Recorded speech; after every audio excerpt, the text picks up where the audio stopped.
This is BBC News. We've got the BBC down bar. It's great. Hello, how are you? I'm good. Yeah, how's Wrexham treating you? Good. I can't complain. Everybody's friendly. Yeah. You'll find that over here, it's like everyone is, well, we're British as well, so it's more, we'll be like, hello, how are you? And then like, pardon me and stuff like that, we'll go by. Yeah, everybody's been good. What was it I had the other night? Well, I guess I don't know if it's I think it's German. Mulled wine. German. Yeah, I think it's German in origin, right? Yeah. But they don't call it mulled wine. No, I don't know what they call it. Yeah, I was in Frankfurt, and that was the first time I'd had it. But it's been, I don't know, it's been a lot of years. And then I had it last night in the Christmas Village in Chester. And they took me back. It was really good. Yeah. So. How did you find Chester? One of the local guys at the hotel here was telling me, oh, you should check out Christmas Village. And we went down there and just walked around and had mulled wine and had some, according to them, it was award-winning British sausage. What award, I don't know. It was good. It was good. Had it they put it on a bun with some onions and spiced mustard, and it was good. Yeah. So I had about 3 bites, and then I was like, okay, that's enough sausage in my life. But it was good. It was good. Yeah. It's a weird Chester market, but it's nice from what I've seen. Yeah. So, I last spoke to you back in 2015. What have you been up to since then? Wow, a lot. I don't even remember what we talked about in 15. Well, I'll just tell you what I'm doing. I've got, so I don't know if I talked about autism then, but now I've got autismpower.org, which is up and running with Anthony Iacampo. We've partnered with Evans Farms. We're building 2,200 homes by next summer in Ohio. The world's first autistic or autism community, autism-based community. There will be full-paying jobs. It's going to be the world's first autism community that is a front porch community, and it'll be the first of many to come over, the decades to come. We're looking to build many more, and there's a lot more coming. Education. There's so much more. Just autismpower.org. Start there. And we've now we partnered. Everybody knows the name Patch Adams from the Gesundheit Institute. We now have him involved, I'm involved. There's just so much more coming on that. It's going to be huge, so you should stay tuned to that, take a look. Yeah, I'll put a link in the description. So how did you actually get involved in that then? Well, I started working on autism in 2014 with a friend of mine who's now passed away, and I kind of lost direction on it, but not sight. I just lost which way I was going to go. And then I met another gentleman by the name of Anthony Iacampo, and he had a vision based with, his daughter, Carmen, who was in the spectrum, and he had another idea, and he thought we should partner up, and I loved Anthony, I loved his idea, and I agreed. So now we have a common vision, common goal, we have for years. And we put it together, and it's grown immensely, and it's really, it's already blown up, but it's nothing compared to what it's about to do. Really? Yeah. It's getting ready to be enormous. Yeah. Like you have no idea.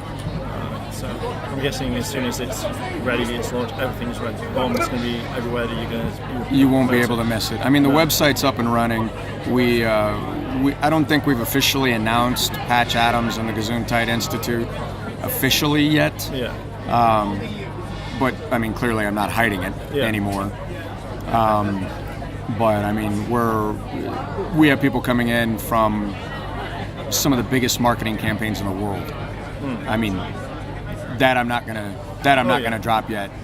But some of the biggest billion-dollar marketing companies in the world are now working on our campaign. Oh, wow. Monstrous. Yeah. There's some really great things coming, and we're super excited about it. So we've got autismpower.org coming. February of next year, we're looking to release. I'm executive producing a video game called Black Salt Corruption. I've heard of that one. Yeah, and it's corruption is not spelled as you would spell it, as in corrupt cop. It's corruption, C-O-R-E, and then option. And it was 4 characters we had developed. Now we have 8 fully developed characters. Well, we've almost finished the last 2. We have it fully funded, fully developed, and we have people just throwing all sorts of incredible resources at us for that. We're talking with Exhibit, who's a heavy hitter rapper back in the States. We have some other enormous names that have come on board from the NBA, National Basketball. We could just go on and on. Yeah. We've had several meetings with some of the biggest production companies in America, and at their request. Yeah. And nothing's been signed, so I'm not going to throw that out just yet. But I can tell you in February, we'll be out on Steam, we'll be out on Nintendo, we'll be out on PlayStation, we'll be out on Xbox. We have 2 world champion YouTubers with tens of millions of followers that are going to be streaming our game, and we've got some of the biggest voices in the business that are going to be lending their voices to our game. And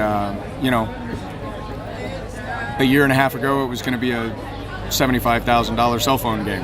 Yeah. Not anymore. It's gaining. It's gained immense traction. Yeah. So I remember seeing something about Black Salt a while ago, and I thought that was quite cool. I thought it was a film project at first. And then... So it was. Oh, was it? It started out initially as a comic 13 years ago, and then it developed into a short film. And the short film won awards. Warner Brothers, it won Best Short Film. It was on HBO Go. It was on, I think it was Showtime or Cinemax. And I can't recall if it won awards there, but it did amazing. It's had millions of downloads. And all that happened before I got involved. And then I came home from overseas and I started helping them promote. And met with some of the execs, and we got along great. And they asked me if I wanted to get involved. And they said, listen, we want to do a $25 million film. Would you be interested in being involved? And I said, what, I'd love to be. And they said, okay.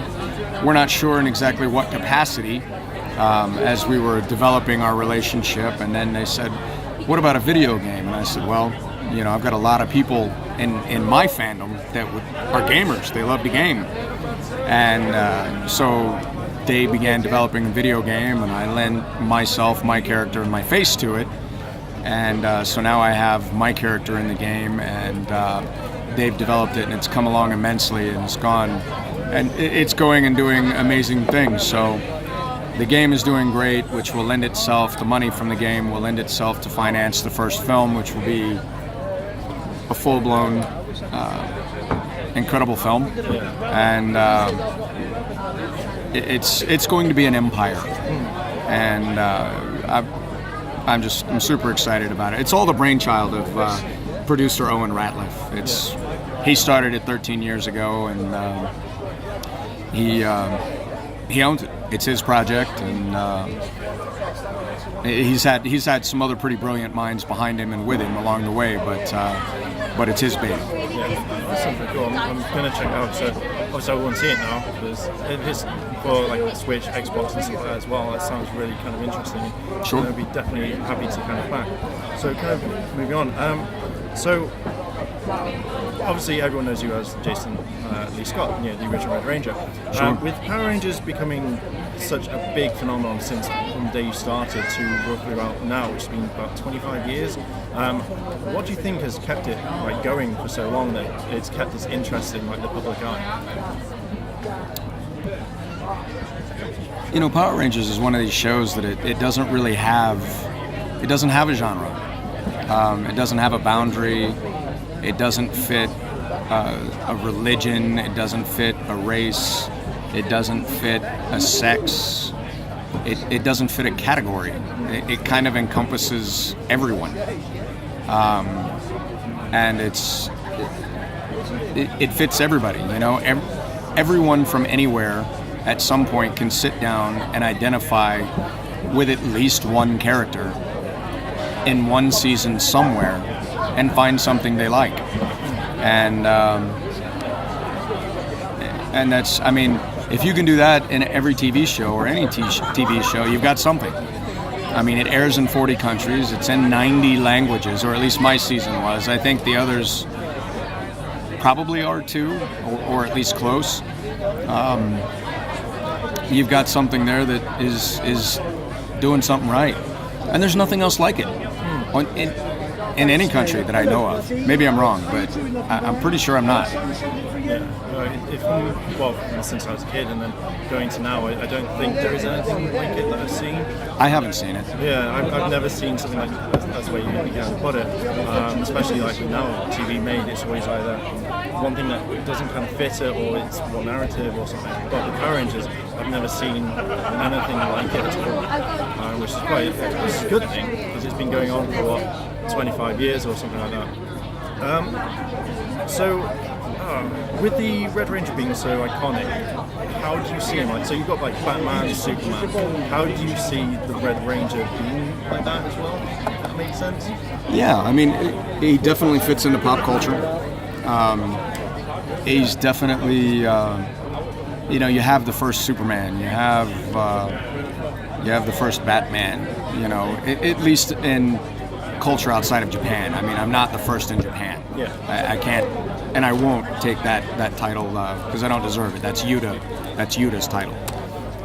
But outside of Japan, it's mine. And the internet is changing that now that people have learned about Sentai.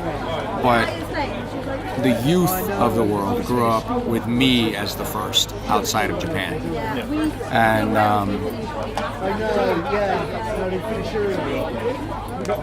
it's something that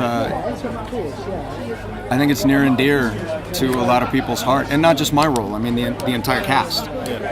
It's near and dear. I grew up on Bugs Bunny, Batman, Voltron, and G.I. Joe, all of these things, and I still remember those things fondly.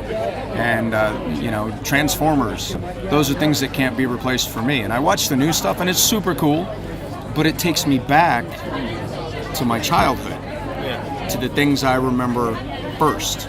And I think that'll always be the case with Power Rangers.